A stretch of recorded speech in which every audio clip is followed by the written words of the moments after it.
Ressurreição e Vida, capítulo 7, parte C, o paralítico de Kiev. Sexto. No dia seguinte, a tempestade amainara, e a neve se fizera miúda e muito espaçada. Mitya estava febril, sem contudo queixar-se de qualquer mal-estar.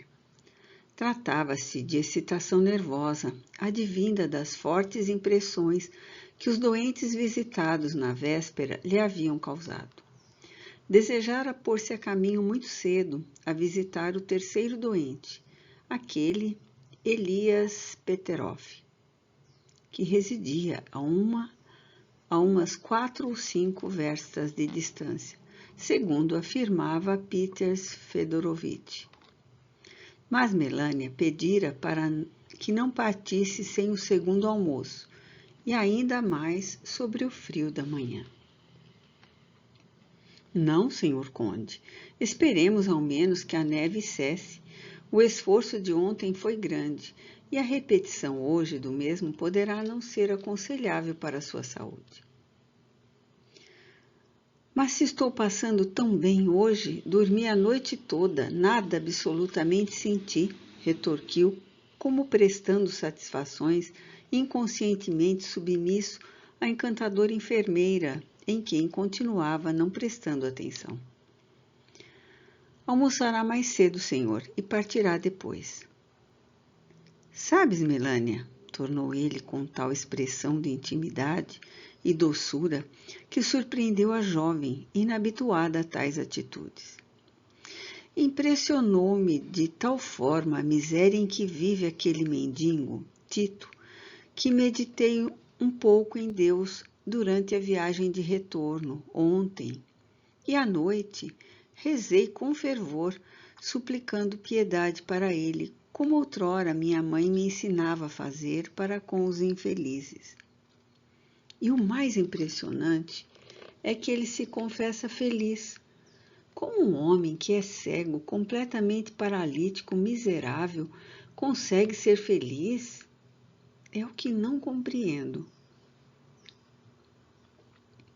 Deus estendeu sobre ele as suas virtudes, conde Dmitri, e seus sofrimentos foram suavizados com os dons da fé e da esperança, que atraíram a resignação e a paciência, enquanto a caridade de outrem socorreu suas necessidades pelo amor de Deus. Quando sofremos amparados pela boa vontade da resignação, nossas dores se apresentam menos ásperas. Mas afirmou que possui tudo, Melania, quando nada possui e que de coisa alguma precisa. Os 80 rublos que lhe dei foram repartidos para socorrer a penúria de amigos. Cheguei a me envergonhar por lhe haver dado tão pouco, eu, senhor destas imensas terras. No entanto, é mendigo, um miserável, a quem a caridade dos corações bem formados impede de morrer de fome, de frio e de imundícies. Será então o Tito Jerkov realmente opulento de bens imarcessíveis, visto que possui o amor ao próximo, além daquela fé que transporta montanhas de que o Evangelho trata, e também os dons da renúncia, do desinteresse e da humildade? Tenho, aliás, notado, Barini, que as pessoas que trazem a consciência tranquila são sempre felizes. Tudo isso é indício da consciência tranquila do Tito Jerkov. Não respondeu, limitando-se a meditar, ao passo que fumava o cachimbo distraidamente. Após o almoço, partiu acompanhado pelo criado Nicolai, como sempre. O cocheiro aconselhara o trenó puxado a 2 cavalos, devido à inclinação do terreno que deveriam subir. E Dmitri, indiferentemente, concordou. A residência de Elias Peterov era um isbá em madeira vermelha, no centro de um pátio amplo, mas onde 1000 utensílios velhos e imprestáveis se acumulavam em desordem, de mistura com cães, galinhas, 2 cabras brancas e muito felpudas, cada uma com as suas 2 crias já crescidinhas, boas para o corte, e cujas tetas, ricas de vida e pojadas de leite, indicavam que sua missão entre os próprios donos era das mais meritórias, ajudá-los a viver nas lutas das reparações, fornecendo-lhes o leite que possuíam em abundância, precioso alimento que eles não precisariam comprar. Havia também um bode avermelhado, alto e soberbo, que seria o chefe natural daquela pequena família zoológica. Ao transpor o trenó, o largo portão que um rapazola abriu por ordem da dona da casa, as cabras, o bode avermelhado e as crias crescidinhas fitaram, espantados, a horda de intrusões que alterava a rotina da habitação. E emitindo todos ao mesmo tempo um berro assaz significativo, ergueram melhor as curiosas cabeças, sacudindo os 4 brincos pingentes que traziam, de 2 a 2, acima das queixadas, e continuaram olhando os invasores com interesse como a se apresentarem. Sede bem-vindos, senhores. Vede que fazemos parte dessa família. Temos personalidade, tarefas definidas a cumprir, fornecemos o alimento a esta família com o leite com que preparam requeijões e papas nutritivas, as quais até comumente são vendidas a outrem para apuração de alguns copeques. Em verdade, somos nós os chefes dessa isbá, que pertence a indivíduos pobres. Nossos próprios filhos são vendidos a outros donos para que haja rublos para o chá, as favas, a farinha, o toucinho, ou sacrificados por ela própria, ou seja, a família, ao lhe apetecer saborear a carne assada no azeite. E fornecemos também a lã para o inverno. Enfim, somos esteios desta casa. Podem entrar. A isbá, como se vê, não era abastada, nem mesmo medíocre. Todavia, achava-se longe de apresentar a miséria contundente do tugúrio do pobre Jerkov.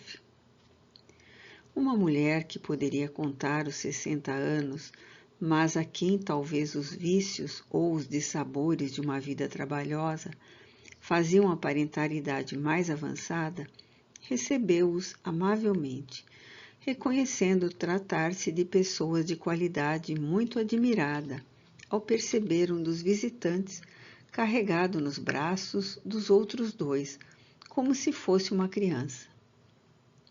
Estava embriagada e recendia vodka, causando náuseas a Dmitri.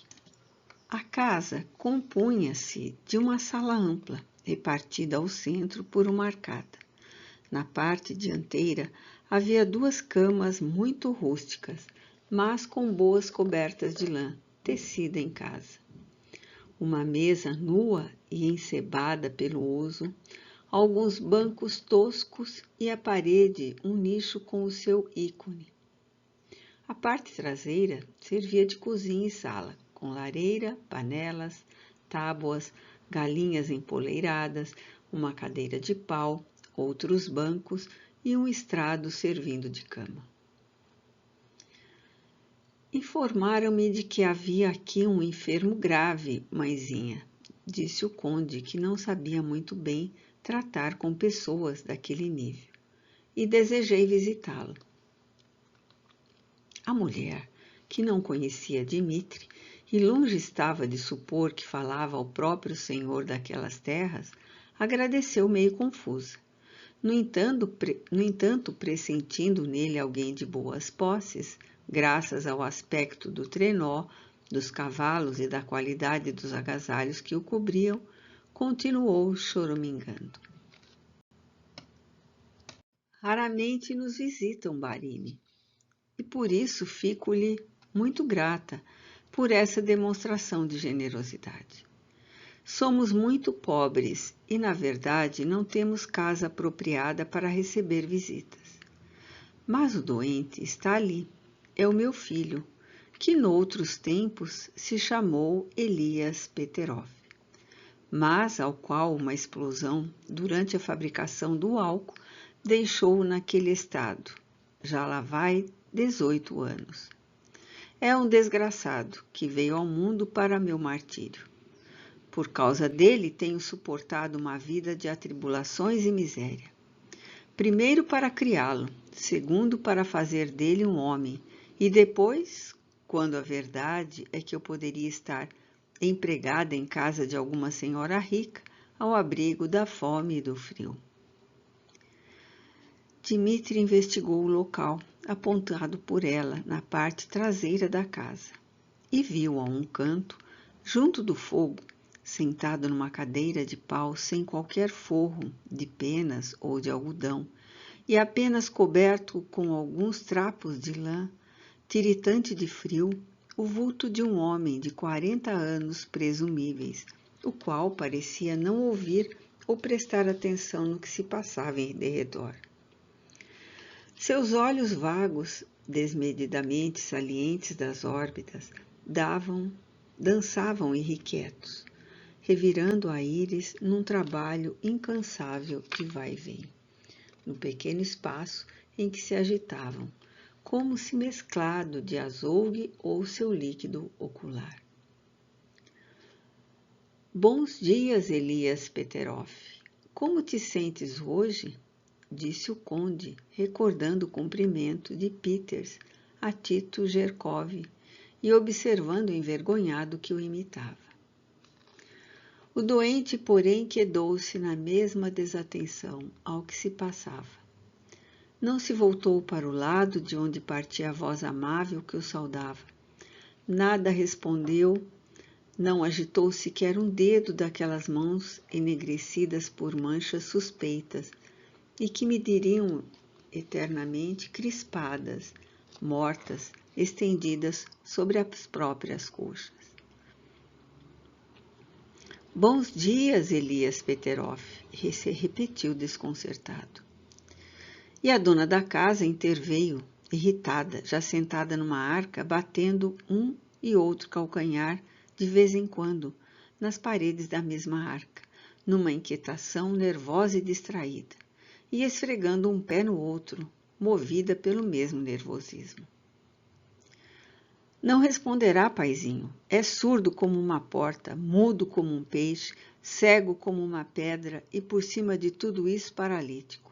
Parado sempre, tal qual uma montanha que nunca se arreda do lugar. Nunca foi lá muito bom, nunca falou nem ouviu, certo. Mas, em todo caso, servia para alguma coisa. Ficou neste estado depois da explosão. Dava uns ataques e se retorcia todo, como endemoniado. Parece que era o mal de gota. Nota 72, epilepsia. Mas muitos diziam também que um demônio entrava na pele dele para fazer isso. Minha desgraça é esse filho, Barini, acredite. Eu, mãe disto, e tenho de tratar desta peste como se fosse uma criancinha. Levantá-lo, deitá-lo, lavá-lo, trocar-lhe a roupa, dar-lhe comida na boca, porque esta peste come. Come, sim, senhor, e como come bem. Nada chega para ele. É faminto a mais não poder. Não percebe o Barini como ele está roliço? É de tanto comer. Se demora um pouquinho mais com as papas, dá urro com os lobos, como os lobos da floresta. Grunhe como um porco, já que não fala. E grunhe tanto que assusta as minhas pobres galinhas, as quais saem espavoridas dos poleirinhos que lhes arranjo aqui dentro mesmo por causa da neve e vão-se embora. E é pesado este Satanás, como um saco de chumbo. Eu já não o aguento mais. Tem os braços doloridos, atacados de reumatismo, devido ao peso dele, pois tenho de levantá-lo e deitá-lo, deitá-lo e levantá-lo muitas vezes. Costumo bater-lhe, mas parece que perdeu também o juízo, pois não entende, nem sei se sente as pancadas que lhe dou. E pôs-se a rir e a chorar e a rir, como um palhaço de feira. Oh, como eu o detesto! E tenho de ficar aqui, sem me poder empregar em alguma casa rica, como é meu desejo. Enfim, tenho vontade de morrer ou de matá-lo de uma vez, já que para nada serve. E para livrar-me dele, pois não aguento mais. 18 anos, Barini. Há 18 anos que isso atura. E pôs-se a chorar. O criado Nicolai e o cocheiro, escandalizados, ocultaram o riso para não faltarem com o devido respeito ao amo, que ouvia muito atento.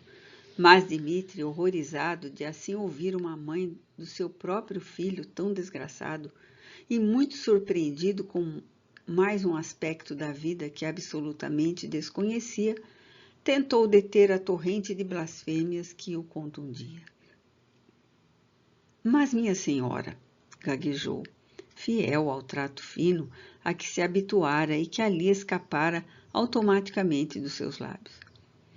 Não é seu filho este pobre homem? Como pode o seu coração revoltar-se tanto diante desse infeliz que só inspira compaixão? Tenha paciência com ele, eu... Paciência? Compaixão? Pois então, não tenho paciência e compaixão por ele? Tenho tanta paciência e tanta compaixão que aqui permaneço tratando dele há 18 anos, paizinho. Planto alguma coisa em qualquer pedaço de terra por aí.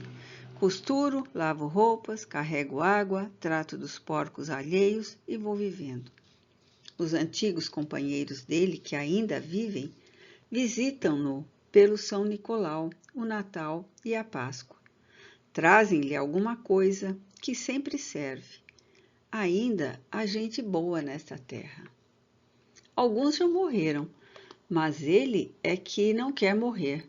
Desde que ficou assim, acredita o Barini que nunca mais veio o ataque? Creio que acabarei mesmo fazendo o que fez a mulher do droguista Kozlovsky, para se ver livre dele.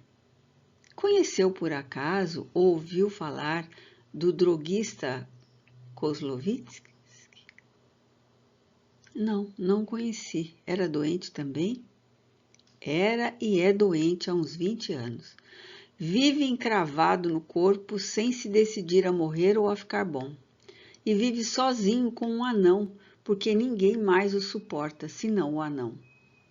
Dizem os mujiks até que o anão é uma apresentação do tentador, pois tem umas ideias. Meteu-se-lhe na cabeça, por exemplo, que Kozlovsky é a volta de nosso paizinho Ivan IV, o Terrível. Nota explicativa 73. Primeiro soberano da Rússia que tomou o título de czar. Foi quem conquistou a Sibéria. Célebre por suas crueldades, matou com as próprias mãos várias de suas esposas e até o próprio filho. Governou de 1533 a 1584. A este mundo, noutro corpo. E anda a dizer tal inconveniência a quantos o queiram ouvir. Kozlovsky foi rico, mas o que ganhou com a loja de drogas, perdeu com a doença e agora é paupérrimo. Conheci-o muito nos outros tempos. E qual é o seu mal? Paralisia também? Indagou o conde, que se surpreendia, interessando-se pelo próximo. Ele é paralítico também, mas somente das pernas, como o Barini. Bem, mas o resto nem é bom dizer. Sinto arrepios. A mulher dele, coitadinha, conhecia bem. Fugiu para não ser obrigada a tratá-lo. Mas as autoridades da circunscrição encontraram-na e fizeram-na voltar para tratar dele, porque tinha obrigação, tal qual eu com esta peste. Acolá. Então, sabe o que fez a pobre? Chamava-se Maria Macha. Pois bem, matou-se. Matou-se para se ver livre daquele excomungado.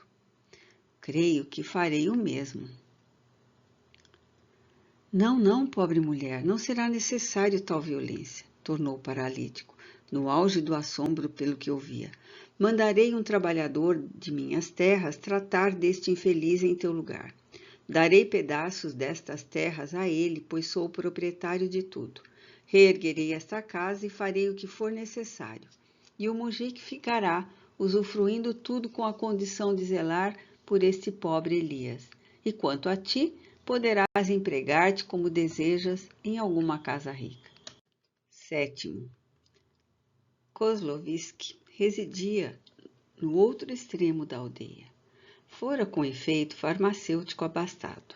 Adoecera irremediavelmente. No entanto, e a miséria colhera-o em suas redes, rematando a série de desgraças que o atingira. Por motivos políticos, pois fora extremado republicano, vira-se preso e sofrera o degredo, com trabalhos forçados, na ilha Sakhalina, da Sibéria. E lá tivera início seu terrível mal, que progredira em alguns anos assustadoramente.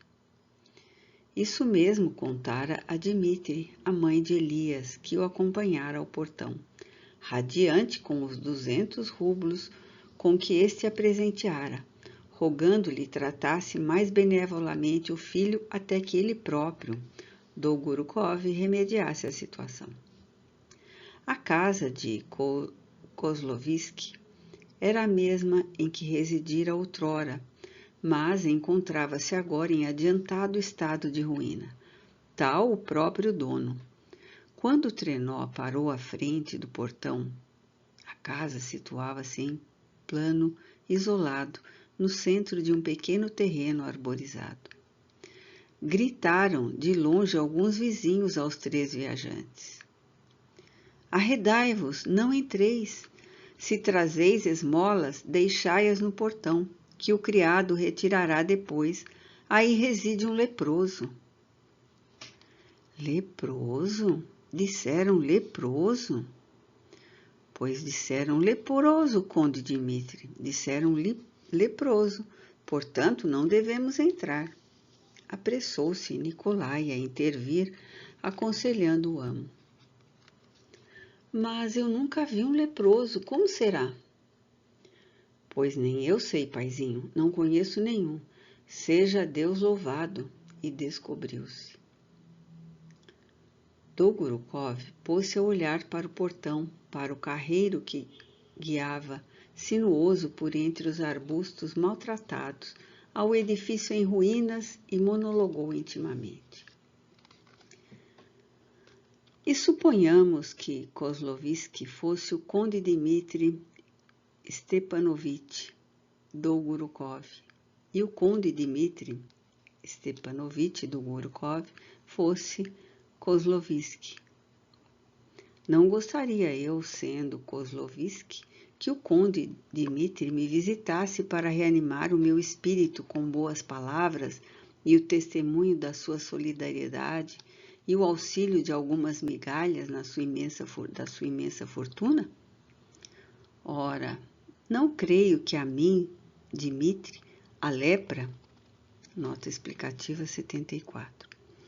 Na época em que esta obra foi escrita, este termo era comum, mas atualmente é considerado pejorativo e ou preconceituoso. Hanseníase, morféia, mal de Hansen ou mal de Lázaro é uma doença infecciosa causada pela bactéria Mycobacterium leprae, também conhecida como bacilo de Hansen, que afeta os nervos e a pele, podendo provocar danos severos. Atingia só por eu visitar um leproso. Farei o seguinte, visitando o doente, eis tudo. Não lhe estenderei a mão, não me sentarei, meus servos me soerguerão, um de cada lado, e me manterão de pé. Aliás, não pretendo demorar-me. A visita será breve, assim como um testemunho de solidariedade a ele que sofre. Um ser disforme, pequenino, mal proporcionado, apareceu na extremidade do terreno, avançando ao longo do carreiro, molhado e escorregadio que levava ao portão. Era um anão. Contudo, não era leproso e parecia irradiar saúde e alegria de viver, pois sorria francamente para os visitantes, com aspecto simpático. Bons dias, paizinhos, que desejais? Podeis deixar vossas esmolas, eu as retirarei. E que o Senhor de todas as coisas vos abençoe, recompensando com sua paz a generosidade dos vossos corações. Sim, deixaremos esmolas, amigos. Dmitri admirava-se da alhaneza de que se sentia invadir havia 2 dias. Deixaremos esmolas, mas desejamos também visitar pessoalmente o doente. O anão sobressaltou-se e fitou Dmitri com curiosidade. Quanto a isso não será possível, senhor. Perdoai-me. E nem o senhor Kozlovsky o consentiria. Sou o proprietário desta aldeia. Dize-lhe que trago imensa necessidade de vê-lo e falar-lhe. O anão fez uma reverência respeitosa, mas foi intransigente. Perdão, Barine, mas ele não pode receber ninguém. Seria horrível para o próprio visitante. Dizei a mim o que necessitardes, e será como se o dissesseis a ele. Sou as mãos, a vista, o pensamento, a alma do pobre enfermo. Não, não o direi, pois é a ele só que desejo falar. Ignorais certamente de que se trata de um leproso, um aleijado, um verdadeiro monstro? Por isso mesmo, nunca vi leprosos nem monstros. Sois porventura algum santo, senhor? Ou talvez desejareis... Mas vai anunciar-me? Vai? Sou o conde Dolgorukov, oficial de Hussards. Espantado e sem mais retorquir, o anão escancarou os portões, muito admirado por ver o visitante carregado nos braços dos 2 homens que o acompanhavam.